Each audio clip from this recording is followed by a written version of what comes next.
सबसे चमत्कारिक देवउठनी एकादशी को ही कहा जाता है।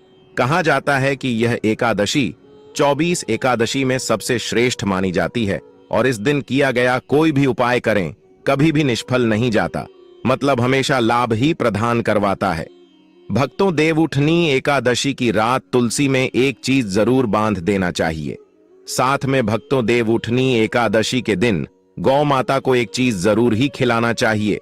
और साथ में हम आपको बताएंगे कि जो भी भक्त सच्ची हृदय से, सच्चे मन से देवउठनी एकादशी के दिन यह एक चीज का लगा तो उसके घर जमकर धन दौलत आती है, सुख समृद्धि आती है, हर मनोकामना इच्छा पूरी होती है। भक्तों, अगर आज की वीडियो आपने पूरा देख ली तो मन कर चलिए, आपका दुर्भाग्य को आज हम समाप्त करवा देंगे, क्योंकि जो भी भाई बहन, माता बहन इस वीडियो को सच्चे हृदय से माता रानी के लिए पूरी सच्ची निष्ठा से देखते हैं, वीडियो को लाइक करते हैं, चैनल को सब्सक्राइब करते हैं और कमेंट बॉक्स में भगवान विष्णु की जय लिखते हैं, माता लक्ष्मी की जल लिखते हैं, तो उनके जीवन में कभी कोई कष्ट, दुख, दर्द, कोई भी राहु दोष, पितृदोष हमेशा के लिए खत्म हो जाते हैं, यानी कि नष्ट हो जाते हैं और सभी देवी देवताओं की कृपा बरसती है। भक्तों, आप सभी को हम बारी बारी से सभी जानकारी देते हुए चलेंगे, इसलिए आप वीडियो को पूरा ही देखें, आधा अधूरा ना देखें। भक्तों, चलिए सबसे पहले हम आपको बता देते हैं कि देवउठनी एकादशी की डेट टाइम क्या है, फिर हम आपको बड़ी बड़ी से सभी जानकारी बताते हुए चलेंगे और यह भी बताएंगे कि वह कौन सी चीज है जो हमें देवउठनी एकादशी के दिन जरूर ही खा लेनी चाहिए। भक्तों, हर साल कार्तिक माह के शुक्ल पक्ष की दशमी तिथि के अगले दिन देवउठनी एकादशी मनाई जाती है। इस साल 12 नवंबर 2024 को देवउठनी एकादशी का व्रत रखा जाएगा। हर साल कार्तिक माह के शुक्ल पक्ष की दशमी तिथि के अगले दिन देवउठनी एकादशी मनाई जाती है। इस साल 12 नवंबर 2024 को देवउठनी एकादशी का व्रत रखा जाएगा। इस दिन हर्षण योग और सर्वार्थ सिद्ध योग का संयोग बन रहा है। इस योग में विष्णु जी की पूजा करने से साधक को मनोवांछित फलों की प्राप्ति होती है। इस दौरान मां लक्ष्मी की पूजा करना और भी लाभकारी माना जाता है। दोनों की साथ में पूजा करने से वैवाहिक जीवन में सुख समृद्धि का वास होता है। हिंदू धर्म में देवउठनी एकादशी को बेहद खास माना जाता है, क्योंकि इस दिन भगवान विष्णु 4 माह के लंबे योग निद्रा से जागते हैं। भगवान विष्णु के योग निद्रा से जागने के बाद एक बार फिर शादी, विवाह, सगाई व मुंडन जैसे मांगलिक कार्य शुरू हो जाते हैं। इसे देवोत्थान और देव प्रबोधिनी एकादशी भी कहा जाता है। इस दिन विष्णु जी की पूजा पूरे विधि विधान से करनी चाहिए, इससे वह प्रसन्न होते हैं। ऐसे में देवउठनी एकादशी की पूजा विधि के बारे में जानते हैं। देवउठनी एकादशी तिथि 2024 कार्तिक माह में आने वाली शुक्ल पक्ष की एकादशी तिथि की शुरुआत 11 नवंबर को शाम 6:46 से होगी। इस तिथि का समापन अगले दिन 12 नवंबर को दोपहर बाद 4:04 पर होगा। देवोत्थान एकादशी के नियम: देवउठनी एकादशी पर केवल निर्जल या जलीय पदार्थों पर ही उपवास रखना चाहिए। अगर रोगी, वृद्ध, बालक या व्यस्त व्यक्ति हैं तो केवल एक वेला का उपवास रखना चाहिए। इस दिन चावल और नमक से परहेज करना चाहिए। भगवान विष्णु या अपने इष्ट देव की उपासना करें। तामसिक आहार, प्याज, लहसुन, मांस, मदिरा या बासी भोजन का सेवन बिल्कुल न करें। आज के दिन एयूएम नमो भगवते वासुदेवाय नमः मंत्र का जाप करना चाहिए। देवोत्थान एकादशी की पूजा विधि: इस दिन गन्ने का मंडप बनाएं और बीच में चौक बनाएं। चौक के मध्य में चाहें तो भगवान विष्णु का चित्र या मूर्ति रख सकते हैं। चौक के साथ ही भगवान के चरण चिन्ह बनाए जाते हैं जो ढके रहने चाहिए। भगवान को गन्ना, सिंघाड़ा और फल मिठाई अर्पित किया जाता है। फिर घी का एक दीपक जलाएं, इसे रात भर जलने दें। फिर भोर में भगवान के चरणों की विधिवत पूजा करें और चरणों को स्पर्श करके उनको जगाएं। कीर्तन करें, व्रत उपवास की कथा सुनें। इसके बाद से सारे मंगल कार्य विधिवत शुरू किए जा सकते हैं। कहते हैं कि भगवान के चरणों का स्पर्श करके जो मनोकामना मांगते हैं वो पूरी हो जाती है। देवउठनी के बाद तुलसी विवाह: भगवान विष्णु के योग निद्रा से जागने के बाद उनके शालिग्राम स्वरूप का तुलसी से विवाह कराया जाता है। भगवान विष्णु को तुलसी सर्वाधिक प्रिय है। इस दिन मात्र तुलसी दल अर्पित करने से भगवान को प्रसन्न किया जा सकता है। इसके पीछे प्रकृति के संरक्षण और वैवाहिक सुख की भावना होती है। जो लोग इसे संपन्न कराते हैं उन्हें वैवाहिक सुख प्राप्त होता है। एकादशी के दिन यथाशक्ति अन्न दान करें, किंतु स्वयं किसी अन्य का दिया हुआ अन्न कदापि ग्रहण न करें। किसी कारणवश निराहार रहकर व्रत करना संभव न हो तो एक बार भोजन करें। इस दिन दूध या जल का सेवन कर सकते हैं।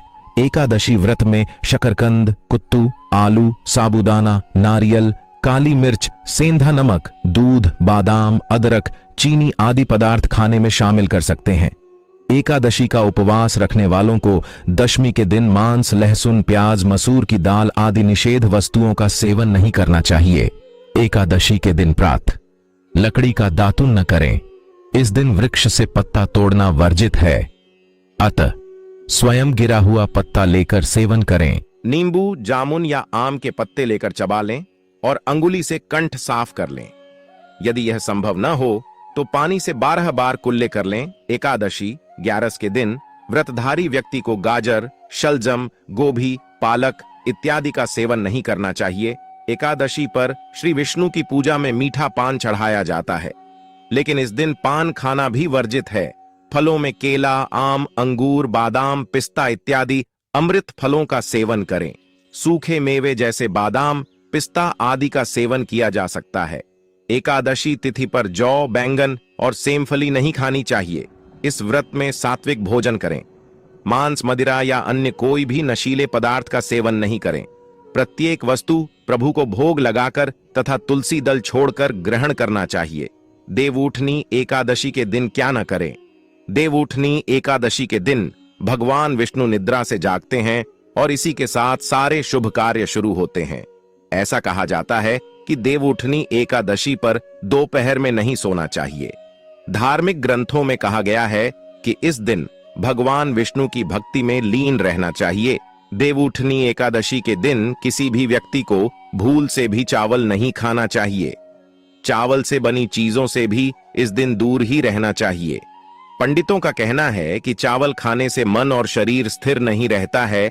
देवउठनी एकादशी के दिन लहसुन और प्याज के सेवन से भी बचना चाहिए, क्योंकि ये दोनों तामसिक भोजन में आते हैं।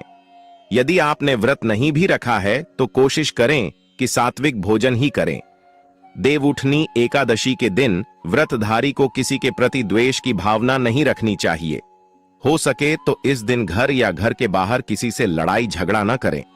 मान्यता है कि ऐसा करने से भगवान विष्णु और माता लक्ष्मी नाराज हो जाते हैं।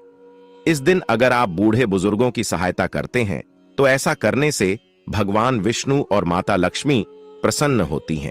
इसलिए बुजुर्गों का अपमान न करें और उन्हें दुत्कारें नहीं। देवउठनी एकादशी के दिन भूल से भी माता तुलसी के पौधे को नहीं छूना चाहिए, क्योंकि इस दिन माता तुलसी और शालिग्राम का विवाह होता है। ना ही तुलसी तोड़नी चाहिए। ऐसी भी मान्यता है कि एकादशी के दिन तुलसी पर जल नहीं चढ़ाना चाहिए, क्योंकि तुलसी उपवास रखती हैं और इससे उनका उपवास टूट जाएगा। देवउठनी एकादशी के दिन क्या करें। देवउठनी एकादशी वाले दिन सुबह उठकर स्नान करें। उसके बाद सूर्य देव को अर्घ्य देकर एकादशी व्रत का संकल्प करें। जीवन में सुख समृद्धि बनी रहे, ये सभी चाहते हैं तो आप इस दिन भगवान विष्णु को दूध में केसर डालकर उनका अभिषेक करें। अंत में श्री हरि की आरती करें। इस उपाय को करने से श्री हरि प्रसन्न होते हैं, आपको जीवन में सफलता मिले।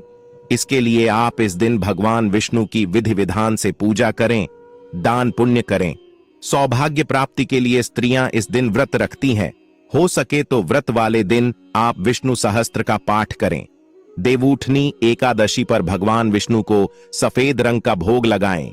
इस दिन खीर या सफेद रंग की कोई भी मिठाई का भोग लगाने से श्री हरि विष्णु प्रसन्न होते हैं। देवउठनी एकादशी वाले दिन आप निर्जला व्रत रखें, लेकिन अगर आप गृहस्थ जीवन में हैं तो फलाहारी उपवास रख सकती है। इस दिन ब्राह्मणों को दान दक्षिणा देकर उनसे आशीर्वाद प्राप्त करें। देवउठनी एकादशी पर तुलसी पर चढ़ाएं। इस रंग के वस्त्र हिंदू धर्म में सभी देवी देवता को पूजा करने के साथ भोग और वस्त्र आदि चढ़ाने की परंपरा है। ठीक उसी तरह तुलसी को भी मां लक्ष्मी का स्वरूप माना जाता है। इसलिए उन्हें भी वस्त्र अर्पित किए जाते हैं। चढ़ाएं लाल रंग के वस्त्र। तुलसी के पौधे में लाल रंग की चुनरी चढ़ाना लाभकारी माना जाता है। ज्योतिष शास्त्र के लिहाज से लाल रंग मंगल का प्रतिनिधित्व करता है। शास्त्रों के अनुसार देवउठनी एकादशी के दिन तुलसी माता को लाल रंग के वस्त्र चढ़ाना चाहिए। ऐसे में अगर किसी के कर्मों के कारण मुंह से अपशब्द भी निकल रहे होते हैं